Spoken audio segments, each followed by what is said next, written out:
તો રાજ્યમાં આગામી 7 દિવસ હજુ પણ ભારે વરસાદની આગાહી હવામાન વિભાગ દ્વારા વ્યક્ત કરવામાં આવી છે।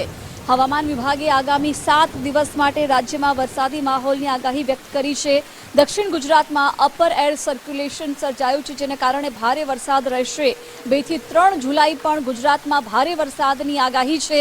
5 દિવસ સુધી માછીમારોને દરિયો ન ખેડવા માટે પણ સૂચના આપવામાં આવી છે। અમદાવાદમાં પણ વરસાદને લઈને યલો એલર્ટ આપવામાં આવ્યું છે। ગુજરાતમાં ઓરેન્જ એલર્ટ સાથે ભારે વરસાદ રહેશે।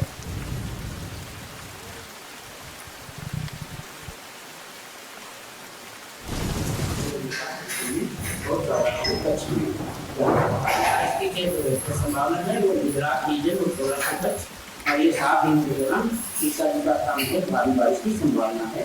2 और 3 जुलाई को जो गुजरात क्षेत्र है उसमें बहुत भारी बारिश भी हो सकती है।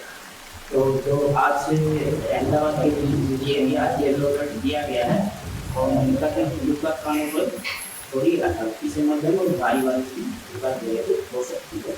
जो मछुआरों के लिए तो हमने अगले 5 दिन के लिए वार्निंग रखी गई है। इसमें साउथ गुजरात को और नॉर्थ गुजरात को दोनों है। जो इनकी स्पीड रखी गई है वो 45 से 55 kilometre per hour, 65 kilometre per hour है। जो कोस्टल एरिया में